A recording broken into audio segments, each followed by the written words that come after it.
Nós estamos na série de mensagens que nós iniciamos semana passada, Fevereiro em Parábolas.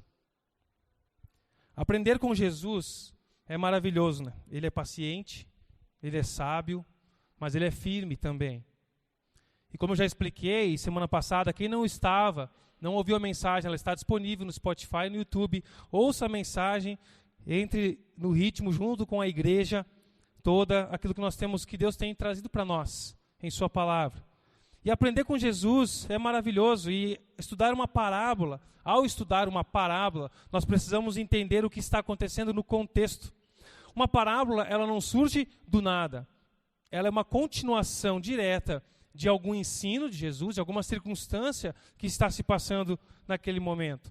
E como nós vamos olhar, obrigado meu irmão, no capítulo 25, a parábola que a irmã Jo leu aqui, nós precisamos entender que anteriormente a essa parábola, no capítulo 24, Jesus está respondendo a uma pergunta dos discípulos. Vai dar certo aí? Jesus está respondendo umas perguntas dos discípulos que eles queriam saber quando seria a destruição do templo, porque foi prometido, e isso seriam os sinais do fim dos tempos. Jesus, quando que vai acontecer? Quando que vai acontecer o Apocalipse? Era mais ou menos isso que eles estavam perguntando. Quando vai ser o fim dos tempos? Então Jesus passa a ensinar sobre o futuro. Mas ele não se apega, não está ensinando sobre as datas ou os eventos históricos apenas. Ele ensina principalmente como o coração dos discípulos deveria estar enquanto aguardam a sua volta. Se eles perguntam quando que vai vir o fim dos tempos, e Jesus responde o como importa nós estarmos para o fim dos tempos, é isso que ele quer nos ensinar. E Jesus escreve que vai haver guerras, vão haver crises, vão haver perseguições, falsos profetas, esfriamento espiritual e muita confusão no mundo. E ele deixa claro que esses acontecimentos não deveriam gerar pânico no seu povo, mas vigilância. O ponto principal do capítulo 24 não é alimentar curiosidade ou medo sobre o futuro e os fim dos tempos, mas preparar o caráter dos discípulos para viverem com fidelidade no presente. Inclusive, Jesus afirma algo muito importante, que ninguém sabia nem o dia, nem a hora da sua volta. Nem anjos, nem homens, apenas o Pai. E é exatamente isso. Por isso que ele começa a enfatizar uma palavra que aparece repetidamente no capítulo 24 e 25. Vigiem, vigiem, estejam alertas. E para explicar mais essa necessidade de vigilância, Jesus usa alguns exemplos. Ele fala ainda no capítulo 24 sobre os dias de Noé, que as pessoas estavam distraídas quando o dilúvio chegou. Ele vai falar de um servo fiel e de um servo negligente, mostrando a forma como alguém vive enquanto o Senhor está ausente, e se é que vai demonstrar se ele realmente pertence ao Senhor. E então nós chegamos ao capítulo 25, e Jesus não muda de assunto. Essa divisão de capítulos que nós temos na Bíblia, isso vem posteriormente, nos primeiros séculos, não foram os autores que fizeram essa divisão. Então, às vezes, a gente tem a impressão de que é um outro dia, o próximo capítulo foi o dia seguinte. E aqui é uma continuação direta da história. Jesus vai aprofundar o mesmo ensino sobre a sua volta nessa parábola das 10 virgens, que é o primeiro exemplo prático sobre estar preparado para a volta de Cristo. Nessa parábola, Jesus ensina que nem todos que parecem estar esperando por ele realmente estão preparados para encontrá-lo. E se você se distrair, se você for embora, se você tiver alguma urgência para atender e for embora daqui e não continuar ouvindo a mensagem, lembre-se disso. Jesus ensina que nem todos que parecem estar esperando a volta dele estão realmente preparados para encontrar com ele. Ele vai revelar que é possível estar perto de verdade, participar do ambiente certo, ter aparência religiosa, dar respostas agradáveis a bons ouvintes e ainda assim não estar pronto. A parábola das 10 virgens é um alerta muito sério que nos mostra que um verdadeiro discípulo tem expectativa, se prepara e persevera para encontrar Jesus. Eu vou ler mais uma vez o texto que foi lido de Mateus 25, do 1 ao 13. Você acompanha a leitura. Deu uma desconfigurada. Só no 1, né? Só no primeiro. Tudo bem. O próximo vai estar bom. Mateus 25, a partir do versículo 1. Você tem a sua Bíblia? Abra a sua Bíblia e acompanhe.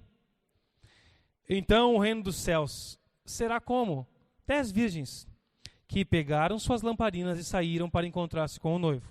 5 delas eram insensatas e 5 prudentes.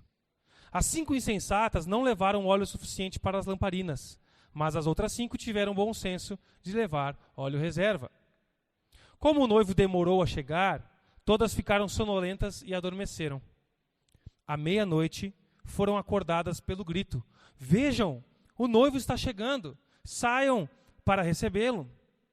Todas as virgens se levantaram e prepararam suas lamparinas.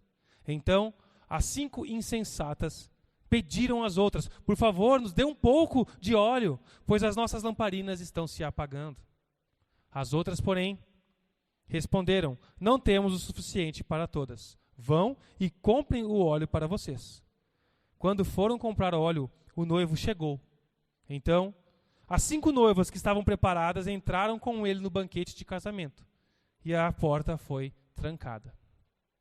Mais tarde, quando as outras 5 voltaram, ficaram do lado de fora chamando: "Senhor, Senhor, abra-nos a porta." Mas ele respondeu: "A verdade é que não as conheço. Portanto, vigiem, pois não sabem a hora nem o dia da volta." Oremos mais uma vez. Senhor Jesus, Tu é a palavra, Teu é o poder, Senhor, Teu Espírito. Age em nossos corações com total liberdade, Deus, quebrantando-nos, encorajando-nos, fortalecendo-nos a fé, a alegria na espera do Senhor, a perseverante alegria na missão que o Senhor tem nos dado. Te louvamos, bendizemos e agradecemos pela Tua santa palavra em nome de Jesus. Amém. Um verdadeiro discípulo tem expectativa, se prepara e persevera para se encontrar com Jesus. A primeira observação que a gente pode fazer nessa parábola é que essas pessoas tinham uma expectativa em comum. O grupo se refere está tudo no mesmo lugar. As 10 virgens estão no lugar. O versículo começa dizendo, no versículo 1, que o reino dos céus será como 10 virgens que pegaram suas lamparinas e saíram para encontrar-se com o noivo. Todas tinham o mesmo objetivo, tinham aqui externamente a mesma expectativa. Essa cerimônia de casamento que a gente leu aqui, ela soa muito estranha aos nossos ouvidos, a nossos ouvidos modernos, acostumados com a espera da noiva, o atraso da noiva, a nossa cultura de uma cerimônia de casamento. Mas essa experiência, essa parábola que Jesus conta, ela está relacionada às práticas de uma cerimônia de casamento da época. R.C. Sproul, um comentarista bíblico, doutor, diz que naquela época as amigas da noiva iam até a casa dela para aguardar a chegada do noivo que saía da sua casa com seus amigos e vinham buscar esse coletivo, esse grupo todo e voltavam para a casa do noivo onde ia correr a festa. E essas 10 virgens são 10 damas de honra, convidadas, testemunhas da noiva, para acompanhar e fazer o cortejo nessa peregrinação da casa da noiva, onde ele ia buscar ela, até a casa do noivo.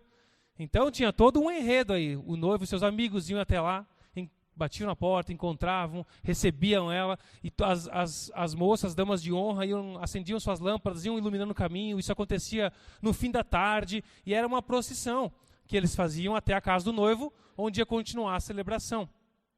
E estar com a tocha, estar com a lamparina no caminho era muito importante, além do privilégio dessas damas de honra, de estarem fazendo esse cortejo, iluminando o caminho. Outros convidados que também estavam por ali, provavelmente também tinham a sua lâmpada. Se fosse a lâmpada, é um objeto pequeno, é algo que não é uma tocha, um refletor. Então tinham que ter muitas lâmpadas. Alguns talvez estavam com tocha ali. O fato é que quem não estivesse preparado para aquela peregrinação noturna, talvez não fosse convidado dali. Talvez fosse um penetra, um oportunista, ou até um bandido, se chegando ao grupo sem lamparina, sem tocha. E ninguém sabia exatamente quando o noivo ia chegar. Depois que ele chegava, começava essa procissão bonita. Então essas 10 damas de honra, elas pareciam ser todas de um mesmo grupo. Todas têm uma lâmpada na mão. Essa lâmpada é tipo aquela lâmpada do Aladim, tipo um bulizinho assim, sabe? Provavelmente de barro, com azeite dentro e um pavio saindo no bico ali, em cima onde ele ia ficar queimando uma pequena chaminha. Todas estão no mesmo lugar, todas falando as mesmas coisas. Falando ali naquele tititi das damas de honra sobre a chegada do noivo, sobre o vestido, sobre sei lá o que estavam conversando. Há uma mesma expectativa, o noivo vai chegar a qualquer momento. É importante nós explicarmos o simbolismo, o significado dessas figuras importantes na parábola. O noivo e as damas de honra. Mas lembre-se que é uma parábola. Ela tem uma mensagem principal. Nós não precisamos nem devemos nos apegar a detalhes da história e tentar encontrar significados profundos e misteriosos nela. Tem uma mensagem mais clara ligada no contexto como um todo. Mas aqui fica muito claro para nós que o noivo é o nosso Senhor Jesus Cristo. Assim, ele é representado em diversos lugares da Bíblia, como o noivo que está para voltar, que está para chegar. Essa figura representa o amor singular de Cristo, um amor gracioso, um amor único, provedor para a sua noiva, a sua esposa, para com a sua igreja, com quem ele se comprometeu, com quem ele fez uma aliança, e ele é fiel para cumpri-la. As virgens são aqueles que professam acreditar em Jesus, são membros e frequentadores da igreja. A figura mais utilizada para se referir à igreja no Novo Testamento é a noiva de Cristo. Mas aqui está usando como essas damas de honra nessa figura, nessa ilustração que Jesus está fazendo. A igreja é representada pelas damas de companhia, pelas 10 virgens. O número 10 aqui não tem um significado, apenas é um grupo de pessoas que está ali. 10 era o número comum para os judeus quando tinham algum evento para ter testemunhas. Algum julgamento, algum casamento, algum fato que precisava de testemunha, eram 10 testemunhas normalmente requisitadas. Mas não é um número para se apegar. O ponto aqui também não é a virgindade dessas moças. Por que eram 10 moças virgens? Era apenas para dizer que eram 10 damas de honra, convidadas para o casamento, e tinham uma função até a chegada do noivo. O simbolismo aqui todo, ele aponta para as bodas do Cordeiro. O banquete final, a festa final com Cristo Jesus. O grande dia onde Jesus virá buscar a sua igreja, a sua noiva, aqueles que estiverem preparados para a sua chegada. E como estamos vendo, todas as 10 virgens, embora elas já tivessem iniciado a sua participação na festa, tem uma enorme diferença entre elas. O que diferencia elas não é a roupa, não é a ordem na fila, não é a intimidade com a noiva, não é o tempo que elas são amigas da noiva, não é o conhecimento que elas têm sobre o noivo ou sobre a noiva, não é as habilidades dela em serem damas de honra, mas o preparo. Assim como há uma enorme característica distintiva entre os membros de uma igreja, os membros do corpo de Cristo e os membros de um hall de membros de um CNPJ de uma igreja ou frequentadores de uma igreja. Entre os verdadeiros discípulos de Jesus e aqueles que estão no meio da multidão. Jesus falou sobre isso já. Ele falou sobre o joio e o trigo, que crescem juntos, que estão juntos no campo. Assim como havia trigo e joio também entre essas virgens, há trigo e joio em nossas igrejas. A diferença decisiva entre elas é o preparo. Um verdadeiro discípulo tem expectativa, mas ele também se prepara para encontrar Jesus. Um verdadeiro discípulo se prepara. E essa preparação ela está ligada ao óleo. Alguns estudiosos, comentaristas, tentam atribuir significados específicos para o óleo. Mas essa parábola tem uma grande mensagem, nós não vamos nos apegar a tantos detalhes assim. Mas se nós fôssemos atribuir um significado para esse óleo, olhando para as Escrituras, quanto muitas vezes o óleo representa a presença do Espírito Santo, a ação do Espírito Santo, e entendendo que sem esse óleo elas não entraram no banquete, nós entendemos que sem a presença do Espírito Santo de Deus na nossa vida, ninguém entra no céu, na festa, no banquete com Jesus. Se para entrar na festa precisava de azeite, que mantinha a chama acesa, é fácil relacionar isso ao contexto bíblico como um símbolo do Espírito Santo. O Espírito Santo, a parábola provavelmente significa que essas 5 virgens nécias, insensatas, não tinham o Espírito Santo. Desfrutavam de um bom relacionamento com a noiva, gostavam da festa, conheciam talvez sobre o noivo, tinham sido convidadas, tinham traje de festa, estavam na lista da noiva. Mas essas virgens tinham tudo o que as outras virgens prudentes tinham, exceto o essencial para a participação nas bodas. Se nós não tivermos o Espírito Santo concedido àqueles que confiam em Jesus com fé salvadora, não seremos recebidos nas bodas do Cordeiro. Mas esse não é o único significado que nós podemos atribuir, que não fica claro aqui, porque para manter essa chama acesa, nós precisamos de vida com Deus.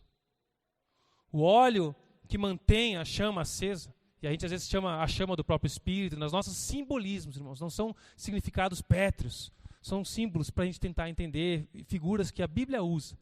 Esse óleo, o que mantém a gente conectado à chama acesa? Esse óleo também é a intimidade, a comunhão, a palavra de Deus, o contato com a palavra de Deus. Perseverar na palavra, onde o Espírito Santo fala conosco e mantém a chama acesa. Perseverar na doutrina dos apóstolos, na Bíblia Sagrada, conhecendo mais, onde Deus fala conosco e mantém a nossa chama acesa. Existe uma diferença de impacto eterno, sobre a sua eternidade, onde sua alma vai, entre ser um verdadeiro discípulo e fazer uma declaração de fé, ser batizado. Ninguém é salvo simplesmente por dizer com a sua boca, eu aceito, eu amo Jesus, eu quero Jesus para a minha vida. Se a nossa declaração não for autêntica, se não tivermos um novo coração dado pelo Espírito de Deus, que vem da convicção do pecado, do arrependimento, da necessidade de salvação, do perdão, da confiança na obra de Jesus, que é a sua vida perfeita, a sua morte substituta e a ressurreição para uma nova vida, não confiar nessa obra.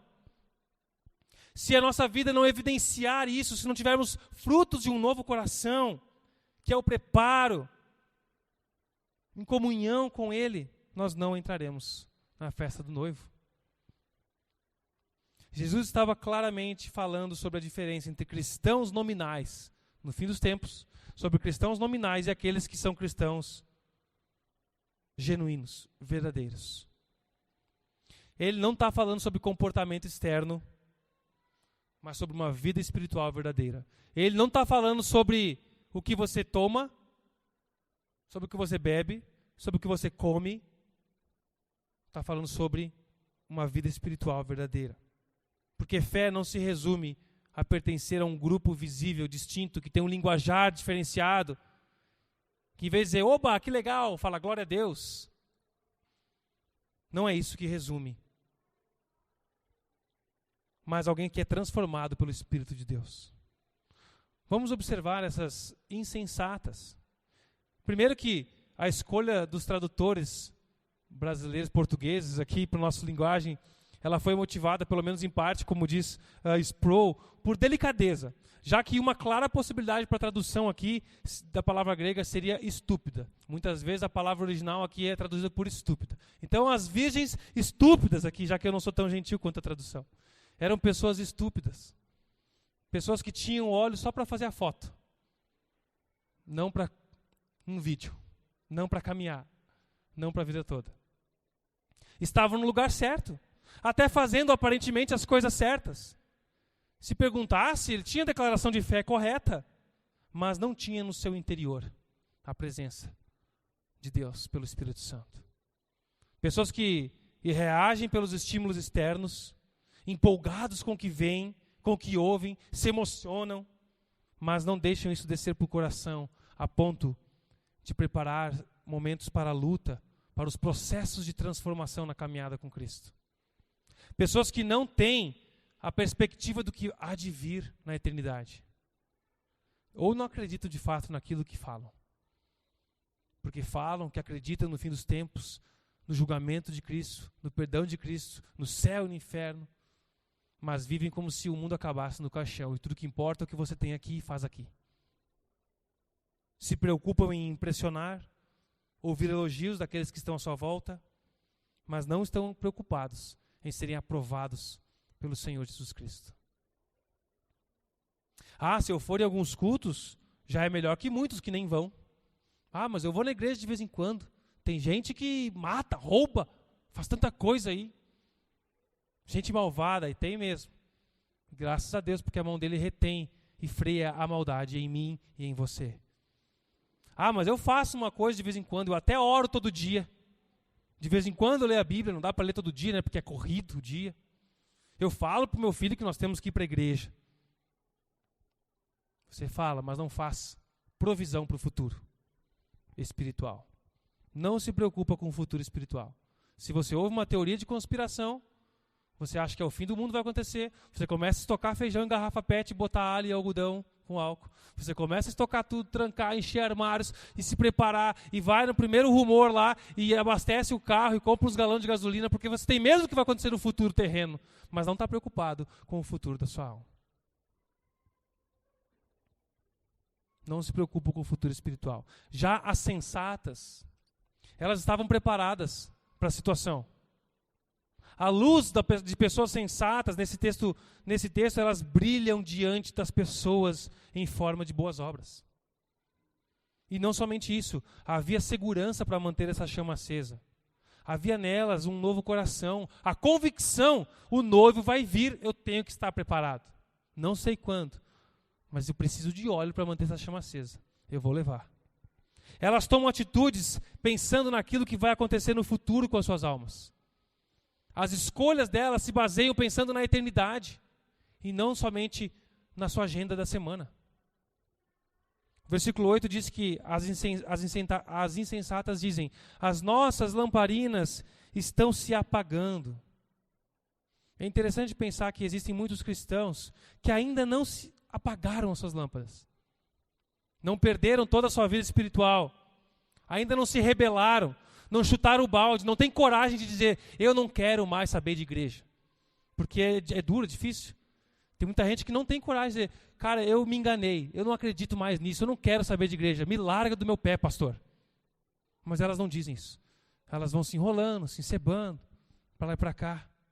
E a sua chama parece que tem uma faísquinha ainda ali. Mas todos percebem que o óleo está acabando. Você precisa perceber que está correndo o risco de ficar nas trevas exteriores, assim como essas virgens estúpidas. Você acendeu uma lâmpada, mas nunca houve óleo de verdade, óleo do Espírito. Foi só uma empolgação. Foi só a empolgação de um novo projeto, de algo novo. Você pode estar se enganando de verdade. Por isso eu concordo e creio que o óleo é esse relacionamento com Deus, que é o Espírito Santo em nós. É possível apenas pela presença do Espírito Santo, alimentado pela palavra, pelos canais de graça de Deus, a oração, a palavra de Deus, a comunhão. Esse óleo que você nunca vai ter medo de ter demais. Ah, será que eu não preciso controlar para não carregar muito peso desse óleo? Não. Intimidade com Deus, vida de oração, de devoção, de busca. Isso você, quando desfruta, você só quer mais. Você só quer mais. Você não vai ter medo de: nossa, eu estou muito amigo de Deus, acho que Ele não vai mais gostar de mim. Eu estou muito perto de Deus, falando demais com Ele, acho que Ele não aguenta mais os meus ouvidos. Deus é muito mais paciente que o pastor. E que você. Deus é gracioso. Você nunca vai se cansar de ter esse óleo. Você nunca poderá ter demais desse óleo. As damas de honra tinham uma expectativa comum, mas uma preparação diferente. Meu amigo, meu irmão, não seja um crente estúpido. Existe diferença entre estar perto do reino e estar de fato no reino de Deus. Existe diferença eterna entre participar da igreja e ter comunhão viva com Jesus. Um verdadeiro discípulo tem expectativa, se prepara, mas também persevera para se encontrar com Jesus ou para a volta de Jesus. E Jesus avança na história e nos mostra que essa diferença entre o verdadeiro e o falso discípulo, ela fica clara quando a espera se prolonga. No tempo, na jornada, na espera. D.A. Carson comenta, destaca que o enredo da parábola, ele se volta para a demora do noivo. Isso chama atenção. Essas virgens insensatas, elas não se esqueceram de levar óleo. Mas o período de espera mostrou que elas não levaram óleo o suficiente. E é nesse período de espera pelo noivo que fica evidente quem está preparado, quem está ou não, quem está na perseverança ou não. A lâmpada dos hipócritas, dos enganados, se apagam nessa vida. Quando aqueles que começaram no espírito, como diz Hebreus, empolgados, mas terminaram na carne. E a hipocrisia toma conta, a rebeldia, o abandono, a apostasia. A profissão de fé murcha, a credibilidade espiritual é perdida, as esperanças enfraquecem, os olhos se voltam para esse mundo material e destrutível, consumível. Alguns enganam até a si mesmos, se mantendo na aparência até o dia final. Mas chegará a hora em que se encontrarão com o noivo e dirão, como Jesus fala também em Mateus: Senhor, Senhor, em teu nome nós não profetizamos, em teu nome nós não expulsamos demônios e fizemos muitos milagres. E Jesus vai dizer: afastem-se de mim, eu nunca os conheci. Uma declaração de fé exterior, que seja bem aceita, bem estudada, pode levar uma pessoa longe na caminhada, mas não a fará ir até o final, ao encontro com Cristo. Chegará à meia-noite, uma hora certa, que nós não sabemos quando, onde o noivo virá, onde o noivo chegará, e muitos se desesperarão. Alguns vão pedir ajuda, mas vai ser tarde demais. Quando por muito tempo Jesus alertou, pessoas te estendem a mão, pessoas te procuram, pessoas querem te ajudar, e você foge, chegará a hora em que o tempo vai acabar. O óleo não vai mais poder ser emprestado, nem transferido, nem compartilhado. Esse período de espera, período difícil, de batalhas, de lutas, vai revelar a qualidade, a veracidade dessa fé. Nós podemos descansar no caminho, cansar, dormir como todas dormiram. Isso não é um problema. Mas a expectativa, a confiança é maior que o desgaste. A alegria é maior que as lutas, que a ansiedade da espera. A alegria de confiar. E é confiando na chegada do noivo que nós buscamos óleo suficiente para nos alegrarmos com ele. Buscamos intimidade com Jesus para que não haja surpresa quando ele chegar. A igreja de Jesus, meus irmãos e amigos, deve perseverar na palavra viva nesse mundo cruel e tenebroso. As crises, a rotina muitas vezes cansativa, as lutas, as surpresas desagradáveis, a frieza de muitos, isso vai expor o que realmente nos sustenta nesse mundo. Quando você tiver uma desavença, quando alguém pisar no teu calo. E o problema não é nunca falhar, porque nós vamos falhar, estamos lutando com o pecado. A questão é como você reage depois disso. O Espírito Santo toca no seu coração, aquela chama, aquele óleo toca, você agiu errado. Arrependa-se, peça perdão, volte. Ou você continua rebelde, obstinado, fugindo da correção de Cristo. Jesus nos alerta a vigiar. Você está pronto para morrer?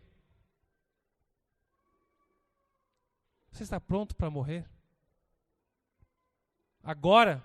Não vou matar ninguém. Para se encontrar com Jesus?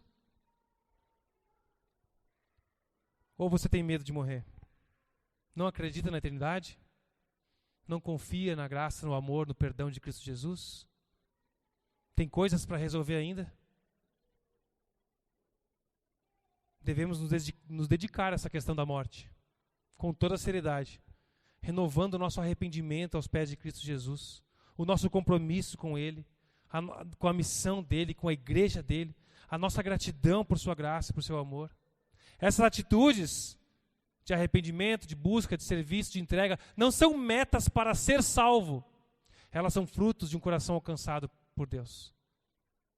Elas são resultados, são práticas de um coração coerente com a palavra de Jesus. Ao ver também que essas donzelas aqui, essas damas de honra sensatas, disseram não para compartilhar o óleo. A minha versão, elas ainda são mais sutis. Elas diz, não temos óleo para todas. Mas algumas outras versões vão dizer, as virgens estúpidas pedem, dê-nos um pouco do seu óleo. E as sensatas dizem, não, porque se nós entregarmos para vocês, nós vamos ficar sem. Pensando um pouco mais e refletindo sobre esse não delas, nós podemos fazer uma aplicação aqui que é um pouquinho fora do foco principal desse se preparar. Mas ele volta para isso. Ele volta para isso.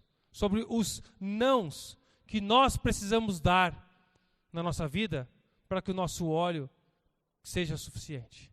Para que a nossa chama continue a queimar. Precisamos aprender a dizer não. Para manter o seu óleo. Para manter a sua intimidade com o noivo. Para manter o seu relacionamento com Jesus, você precisa aprender a dizer não. E é fácil dizer não para o excesso de compromissos com a igreja. Há décadas atrás, as pessoas se entregavam ou trabalhavam na igreja exageradamente. Era de todos os dias da semana, era sábado o dia inteiro. E aí a gente vive um tempo agora muito recente, na última década, de que não, é muito. Nós temos que cuidar da nossa família, da nossa casa, do nosso trabalho. Não posso ficar só na igreja. E é verdade. Isso é verdade. Quantas pessoas arruinam a sua família, o seu casamento, o relacionamento com filhos, por se dedicarem a um trabalho na igreja. Às vezes esperando algo de Deus, usando isso como uma barganha. Há excessos na entrega. Mas não é sobre isso que eu quero falar. Sobre os nãos que nós precisamos dar. Tem espaço importante para o diálogo sobre esse assunto, sobre o excesso de trabalho na igreja, com certeza. Mas o que eu gostaria de destacar aqui, o que nós vivemos nos últimos tempos, não é isso, a balança está indo para o outro lado. Quero destacar aqui a nossa prontidão em dizer sim para tudo o que o mundo nos oferece, para todos os convites que a gente recebe de fora.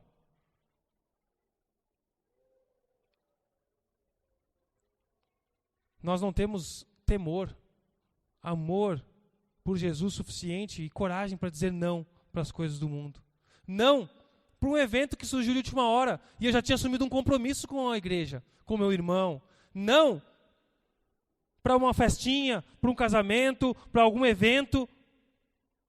Não para algum compromisso que surgiu de última hora, para uma visita. Ah, visita chegou de última hora. Leva para o culto, convida para celebrar junto. Vai perder isso. Eu sei que existem casos e casos. E sempre tem que ficar fazendo esse equilíbrio.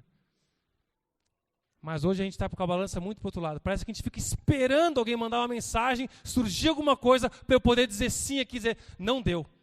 Para eu trabalhar, para eu servir, para eu ir para o culto, para eu buscar, para eu ir para o GC, para eu ir para a célula. Não deu tempo. Dizer não para um jogo a mais de futebol naquela semana e a sua agenda vai se apertando. Dizer não por uma oportunidade que surgiu e vai tirar o teu tempo de lazer com a tua família. O teu tempo de descanso do teu corpo. Dizer não para uma oportunidade de ter um ganho extra. Não, mas vai ser um extra. Aí é um a mais, E você vai renunciando o convívio com o corpo de Cristo, a ferramenta que Ele deixou para trabalhar a nossa vida e manter a chama acesa. Dizer não para a tua preguiça. Dizer não para mais um episódio da série. Dizer não para uma despesa extra que você assume com facilidade. Mas para ofertar, contribuir, comprar um pastel na cantina é um chororô. Diga não para o mundo, para você ter óleo suficiente, desfrutar e crescer no relacionamento com Jesus. Não seja um crente insensato, estúpido. Participar não é o mesmo que perseverar e ser parte. Nem todos que se dizem cristãos entrarão no reino dos céus. Nem todos estarão no grande banquete com Jesus. Alguns não creram de todo o coração. Não tiveram seus olhos abertos para a verdade de Deus. Sem o Espírito de Deus, sem a palavra de Deus, não há salvação verdadeira. Jesus Cristo é o noivo. Ele não rejeita aqueles que o buscam. Jesus não fechou a porta na cara daquelas pessoas que foram buscar a Ele. Ele está rejeitando aqueles que nunca viveram um relacionamento com Ele. O versículo 12, que diz isso, observe, ele usa uma linguagem relacional. Eu não as conheço. Não é assim, eu não quero vocês aqui, vocês me magoaram porque vocês não entregaram o óleo a tempo, a procissão não estava tão bonita por causa de vocês, vocês não tocaram tão bem naquele culto, você faltou, você não fez o que deveria ter feito. Não é sobre isso. Não é sobre isso que Jesus está falando. Ele está falando, eu não as conheço. Você conhece de onde eu vim, conhece o meu povo, conhece as outras damas de honra, conhece a igreja, conhece as músicas, mas não conhece Jesus? Qual a sua meta para 2026? Como nós já falamos aqui, ainda dá tempo. O que importa é conhecer e ser conhecido pelo Senhor, em Cristo Jesus. Você está pronto para morrer? Quanto você anseia, tem expectativa, se prepara e persevera para encontrar Jesus, para a volta de Jesus. Quanto tempo você investe, empreende com o reino de Deus? Lembrando que investir do reino de Deus não é trabalhar na igreja, sinônimo direto. Você está envolto ao reino de Deus. Não é somente o quanto você trabalha na igreja, mas o quanto você vive consciente da verdade, da eternidade do reino de Deus. O quanto você se prepara e percebe isso. Na maneira que você lida com os seus filhos e ensina eles. Na maneira como você se relaciona com sua esposa, conversa e convive com seus amigos. Na maneira como você desenvolve a sua vida profissional. Na maneira como você desfruta do teu lazer. Isso é tocado pelo Espírito de Deus. Tudo é tocado pelo reino. Como você gasta a sua vida na presença de Jesus? Meditando, desenvolvendo sua salvação e permitindo que o reino expanda em todas as áreas da sua vida. Porque quando a gente fala em instaurar, expandir o reino de Deus, não é só ter igrejas maiores para caber mais gente, o reino de Deus não se limita a isso aqui. Não é isso aqui. É o quanto o reino de Deus é tocado em todas as áreas da sua vida, em todas as suas relações. Não é sobre falhar, porque nós falhamos, mas é sobre levantar, corrigir, reconhecer, pedir perdão, perdoar, perseverar preparado na alegre expectativa da volta de Cristo. Nós temos o hábito de sacralizar coisas. Tornar as coisas sagradas. Tem gente que diz, não, refeição tem que ter arroz e feijão. Para mim isso é sagrado. Se não tiver arroz e feijão, eu não como, parece que eu não almocei. Café da manhã tem que ter pão. Se não tiver pão, não é café da manhã. Pão é sagrado todos os dias. Não posso ficar 2 dias sem a minha academia. Academia é sagrado, o meu treino. Isso é sagrado. Eu não posso ficar sem a minha soneca da tarde. Se eu não tiver minha soneca da tarde de domingo, eu me estrago. Isso é sagrado. Eu condiciono tudo na minha vida para que isso aconteça. Eu organizo a minha agenda para que aquilo que é sagrado para mim aconteça. Se eu não fizer tal coisa, eu fico louco, eu fico tudo errado, eu fico mal. Não dá para ficar sem o meu passeio.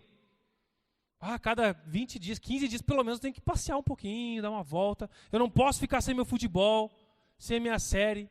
E tudo isso está ligado, sabe o que também? Ao nosso Shabá, ao descanso. Quando a gente negligencia o descanso no Senhor, a gente começa a sentir esse peso e sacralizar, tornar outras coisas sagradas, e não o nosso descanso sagrado. Mas a gente começa a sacralizar a minha série de sexta-feira, a minha maratona de séries de televisão, seja lá o que você tem sacralizado em sua vida. Tantas coisas nessa vida se tornam sagradas para nós. E o que nós menos tratamos como sagrado é o nosso relacionamento com Deus. Parece que a única coisa na nossa vida que não é muito sagrada é o sagrado relacionamento com Jesus. Espera aí, meus irmãos. Isso deve ser sagrado, consagrado sim. Permitir que o reino de Deus toque toda a sua vida. E todas as decisões que você toma. Quando você vai fazer uma escolha, tomar uma decisão, você tem que pensar, espera aí, isso aqui vai comprometer minha intimidade com Jesus. Isso aqui vai comprometer o meu relacionamento com Jesus. O meu tempo de comunhão com a igreja, o meu tempo de entrega ao Senhor, de busca, de estudo da palavra. Eu não posso aceitar isso simplesmente na minha vida como normal. Eu preciso dizer não, porque senão eu vou ficar sem óleo para minha lâmpada, para se encontrar com o noivo. Mas parece que a gente pensa, deixa para depois. Não, depois vai ser só uma fase, é só um período, e aí depois eu vou ter mais tempo para ler mais a Bíblia, estudar mais, ajudar mais na igreja, estar com os irmãos, mas essa fase agora que eu estou passando, nesses últimos 38 anos, é só uma fase. Uma fase de 47 anos, uma fase de 5 anos, onde a sua lâmpada vai se apagando, onde você fica quieto e não consegue mais responder, nem ouvir Deus falando com você. Não, mas é só um período longe de casa, longe dos filhos, longe do pai. É um período necessário. Em breve eu volto com tudo. E como eu encontro pessoas que falam isso, não me prometa nada, você não tem que prometer nada para mim. Mas pessoas chegam e dizem, não, pastor, esse ano vai ser, e parece o Chaves, e a gente vai, e aí eu vou, e vai ser muito top, vai ser massa, sabe, a gente vai fazer isso, esse ano eu vou fazer aquilo, cheio de empolgadão, assim, cara, fica com calma.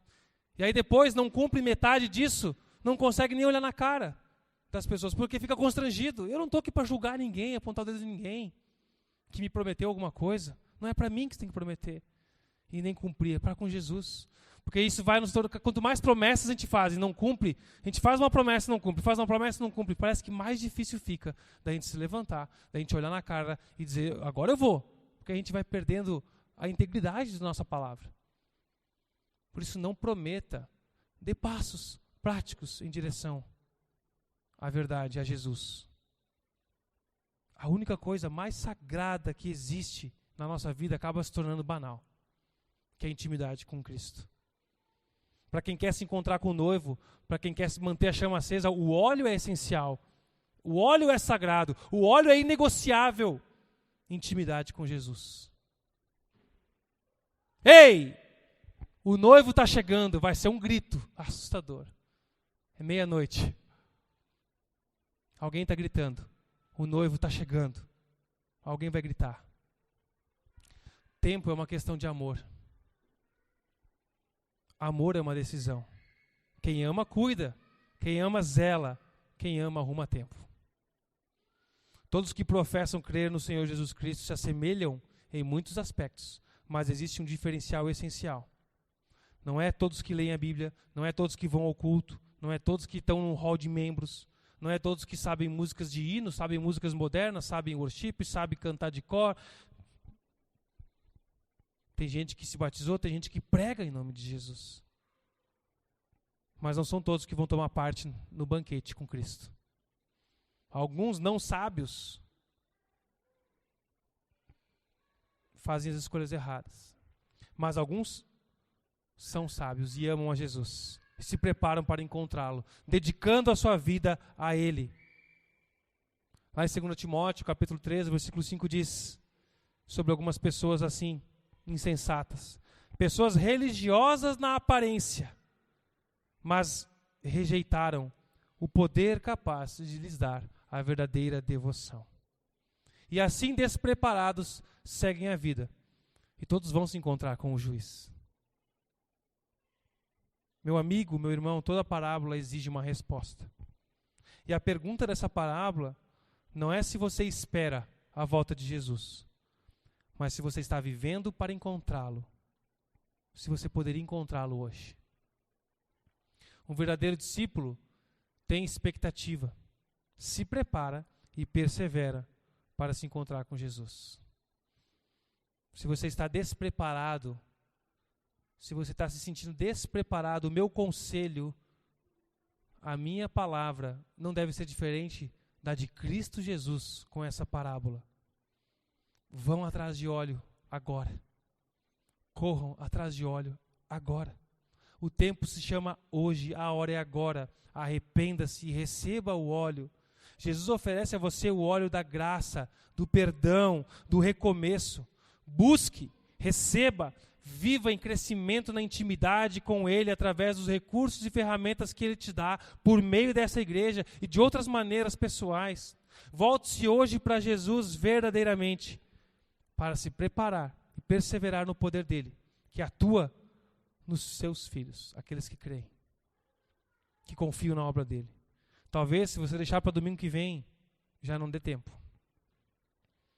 Nós achamos que somos eternos, né?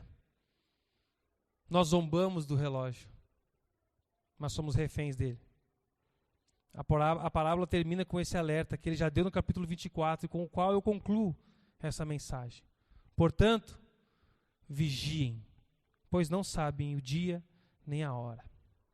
Nossa maior obrigação é vigiar, cuidar dos assuntos relacionados à nossa alma com máxima diligência e bom senso.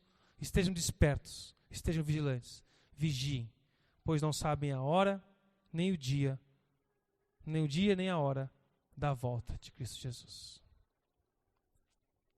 Feche seus olhos, vamos orar.